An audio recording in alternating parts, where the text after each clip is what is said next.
saudara, kita bicara mengenai Pantekosta. Nah, pada waktu Tuhan Yesus naik ke sorga, dia memberikan satu pesan yang sangat penting kepada murid-muridnya, yang tertulis dalam Kisah Rasul pasal 1 ayat 4.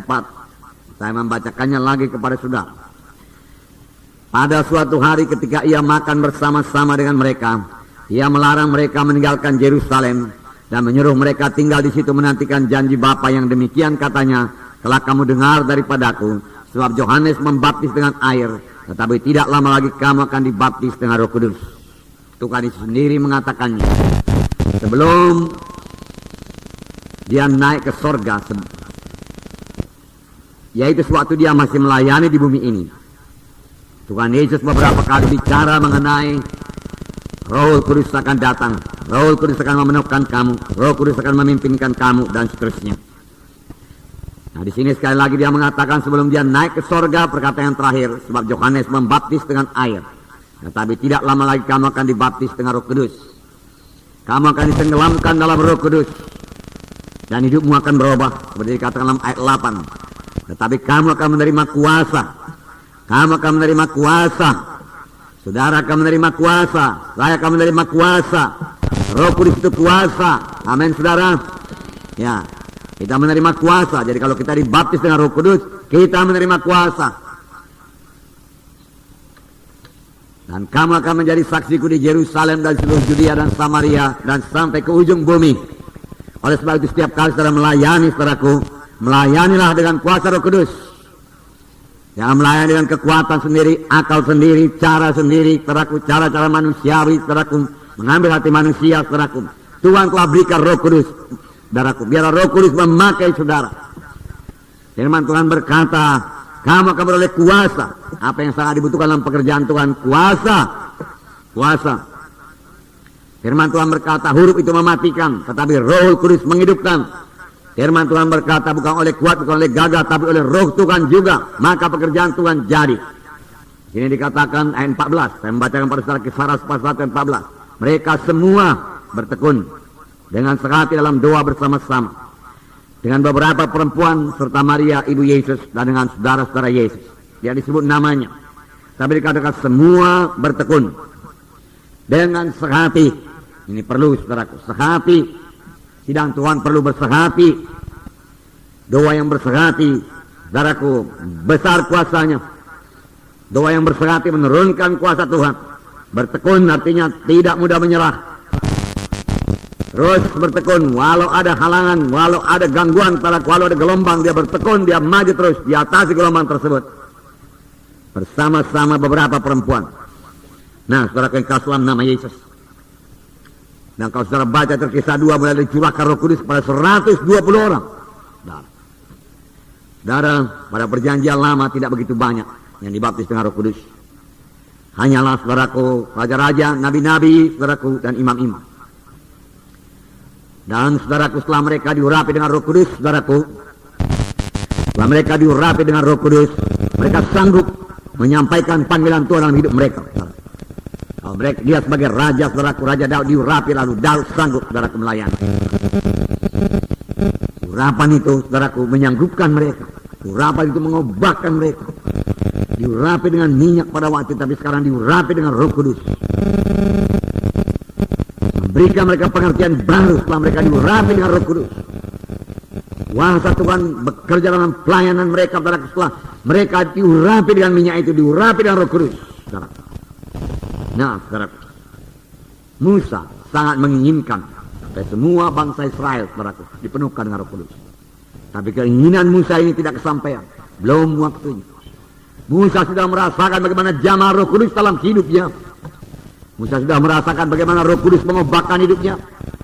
Musa mengalami banyak mujizat Tuhan, saudaraku, sebagai akibat daripada melayani dipimpin oleh Roh Kudus. Tanda ajaib, tanda mujizat berlaku. Ya, dia kepingin supaya seluruh bangsa Israel menerima berkat yang sama. Kalau semua bangsa ini nabi adanya, dia katakan. Nabi pada waktu menerima Roh Kudus, dia rindu semua bangsa Israel dipenuhkan dengan Roh Kudus. Tapi belum waktunya. Sekaranglah waktunya, amin, saudara. Sekarang semua kita bisa penuh dengan Roh Kudus, amin.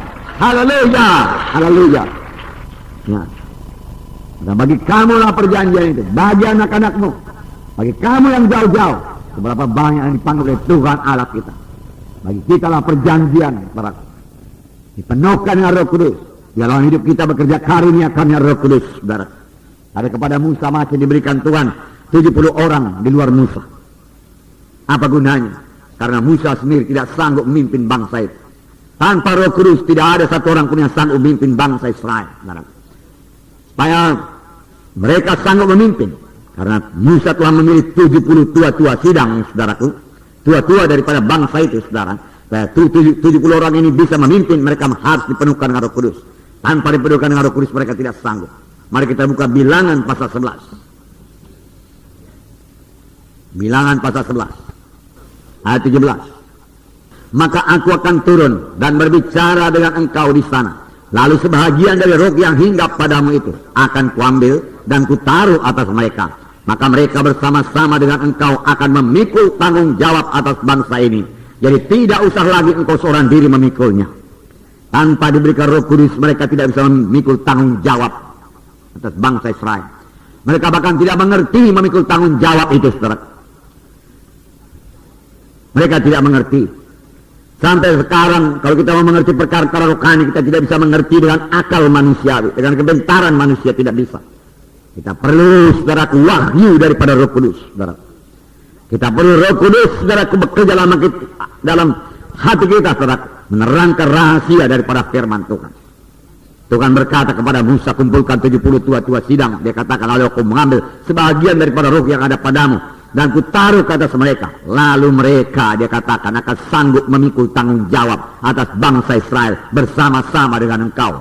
Tanpa diberikan Roh Kudus mereka tidak sanggup memikul tanggung jawab. Itu sebabnya saudara Tuhan berkata, tunggulah di Yerusalem, jangan pergi. Kamu tidak akan sanggup menegakkan perintah agung kalau bukan dengan Roh Kudus. Tuhan berkata, tunggu sampai kamu lengkap dengan kuasa dari Maha Tinggi. Betapa sayangnya saudaraku, masih banyak saudaraku, ya, gereja-gereja belum menerima Roh Kudus penuhnya, belum membiarkan Roh Kudus beroperasi dalam sidang Tuhan. Saudaraku, dalam sidang ini biar Roh Kudus saudaraku mengambil tempat yang utama, memimpinkan kita semua, saudaraku, mengobatkan kita semua, melengkapi kita semua, mengurapi kita semua, dan membiarkan saudaraku Roh Kudus bekerja dalam sidangnya ini dengan memakai saudara. Haleluya. Nah, saudaraku, kemudian ayat 24, mari kita baca. Setelah Musa datang keluar, sekali lagi sama-sama. Setelah Musa datang keluar, disampaikannya firman Tuhan itu kepada bangsa itu. Dia mengumpulkan 70 orang dari para tua-tua bangsa itu dan menyuruh mereka berdiri di sekeliling kemah. Lihat, saudaraku, ini orang yang penuh dengan Roh Kudus. Saudaraku, dia tidak kesulitan akan firman Tuhan. Dia dengar suara Tuhan. Dia keluar sidang. Lalu firman Tuhan sini berkata, disampaikannya firman Tuhan itu. Mengapa dia bisa menyampaikan firman Tuhan? Dia sudah terima lebih dahulu firman Tuhan. Amin. Ya. Saudara mau melayani, terima dulu daripada Tuhan. Itu yang sampaikan kepada jiwa-jiwa. Amin. Ya. Nah, Roh Kudus yang bicara. Disampaikannya firman Tuhan. Dan karena disampaikannya apa yang dikatakan Tuhan, Tuhan meneguhkan firman-Nya. Tuhan menggenapkan firman-Nya. Nah, ini pelajaran bagi kita. Kalau ada hamba Tuhan tidak menyampaikan naraku firman yang seturut dengan kehendak Tuhan, maka Tuhan tidak akan meneguhkannya. Oleh sebab itu perlu persekutuan yang erat dengan Roh Kudus. Supaya kita dengar suara Tuhan. Musa mendengarkan suara Tuhan. Haleluya. Ayat 25. Mari kita baca. Lalu turunlah Tuhan dalam awan dan berbicara kepada Musa. Amin. Bicara kepada Musa lagi. Tuhan suka bicara sebenarnya. Dia mau menceritakan banyak perkara kepada kita. Dan banyak anak-anak Tuhan tidak siap sedia. Tidak mengharapkan Tuhan bicara, tidak ekspektan dia, tidak menunggu. Firman Tuhan berkata, siapa yang menantikan Tuhan akan membarui kuatnya.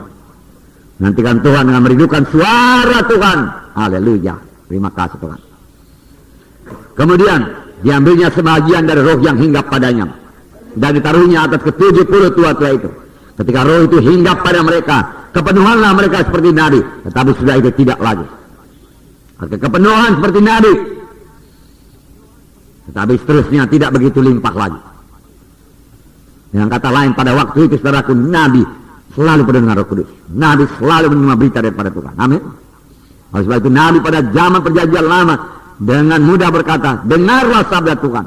Karena dia dengar dari Tuhan. Dari mana dia dengar? Dari Roh Kudus yang dikaruniakan Tuhan kepadanya.